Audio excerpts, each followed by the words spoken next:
welcome back to the channel then, and this is the preview of the Premier League Matchday 4, and today we are starting off with Arsenal versus Nottingham Forest. And we know Arsenal coming off that loss to Liverpool, but I always feel like Nottingham Forest are very good defensively, so the time you probably want to play them is at home after the international break. It is one of them half-12 games, so let's wait and see if Arsenal are on it. But I think that Arsenal will cancel Nottingham Forest out defensively, and I can see Arsenal scoring. So for that reason, we'll give Arsenal the win versus Forest. But we know those half-12 games can cook up some surprises. Then Bournemouth versus Brighton at 3 o'clock. We know Bournemouth have took 6 points so far after that loss to Liverpool, and Brighton have took 4 after getting that win versus Manchester City. And I think that Brighton have played well so far this season, and I do think Bournemouth have as well. So this game will be very interesting. I think that for me personally, I'd probably go with a draw or a Brighton win. I've been really impressed with Brighton after the first 3 games. Even the loss versus Everton, I mean, it's a game they probably should have took something from. So I'm going to go for a draw between these two, but it wouldn't surprise you if Brighton can get the win. Then you've got Newcastle versus Wolves, and this is a nice game for Newcastle. And let's wait and see how the new signings do, Visa and Voltemade, if they do play in this one. But I think for me, this one's pretty straightforward, a Newcastle win. I think Wolves potentially could do something if they're up for it, Strand Larsen, etc., because of that whole thing with Newcastle and Strand Larsen. But for me, Newcastle get the win in this one pretty comfortably. Then Everton versus Aston Villa. And Everton, we know at the moment, are firing 6 points now since Jack Grealish has came in.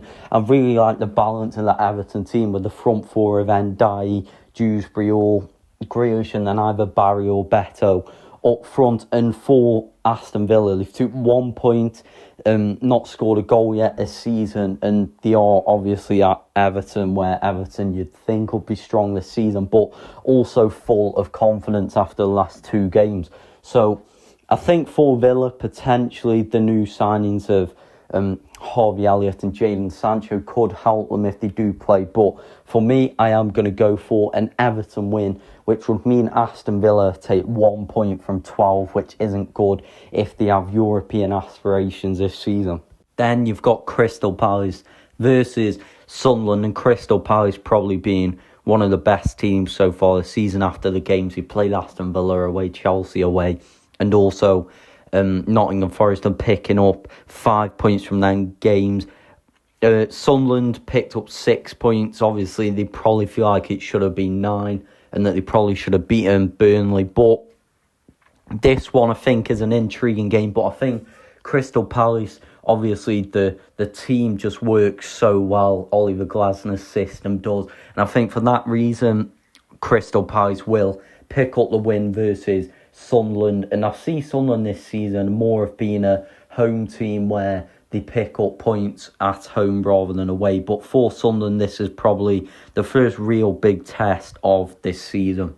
Then you've got Fulham versus Leeds, and Fulham have managed to pick up so far 2 points, drawing 2 and losing 1 in some pretty difficult fixtures. Leeds have picked up 4 points after a big point against Newcastle, and Leeds, to be fair, I don't think have actually been that bad. I think Fulham, the new signings, Lalton, Kevin and Chukwueze, on deadline day, those new signings give them more firepower. And this game is one that really I am struggling, and I am going to give it to Fulham because they're at Craven Cottage. But I think if Leeds can play how they've been playing at home, where I feel like teams have really struggled to create chances against them, I think this could be a really close game between these two, and it wouldn't surprise me if Leeds got a point from this. Then at 5:30, you have West Ham versus Tottenham, and West Ham versus Nottingham Forest played while Crescencio Somerville made a big impact. Tottenham lost their first game to Bournemouth, so let's wait and see if this overhangs going in after the international break for these two teams. But I do think for this one that I've saw West Ham play now. I think defensively they just are dreadful, and I think Tottenham will be able to take advantage of that, and I do think that Tottenham will get the win in this one, but we never know. I always think with West Ham at home, if Paquetá, Somerville, Bowen all turn up, they are a very tough team to beat at home, so let's wait and see, but I am going to go for a Tottenham win. Then at 8 o'clock on the Saturday, you've got Brentford versus Chelsea at home for Brentford. But I mean, with Chelsea, they've picked up 7 points and I haven't really been impressed with them at all. I mean, VAR helped them against Crystal Palace, VAR helped them against Fulham, and against West Ham, despite winning 5-1, they give up a lot of chances. So I haven't really been impressed with Chelsea so far, but they have picked up 7 points, and I think that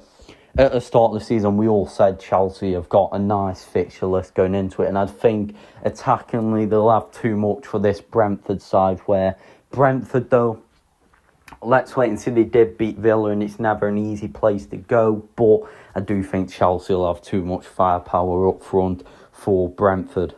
Then on the Sunday, you have Burnley versus Liverpool, and I think for Burnley, these are the games which you look at and probably think, just don't get beaten heavily. They've picked up 3 points from 9. They probably should have got something at Old Trafford, but they didn't. And for Liverpool, 9 points out of 9, which is a brilliant start considering the games they've played. And for Liverpool, I think that they've played Bournemouth, which is a tough game, Newcastle away, and Arsenal at home. They've had 3 really tough games, so the Burnley game could be a nice one for them. And obviously, I think everybody's going to say the same. Liverpool beat Burnley.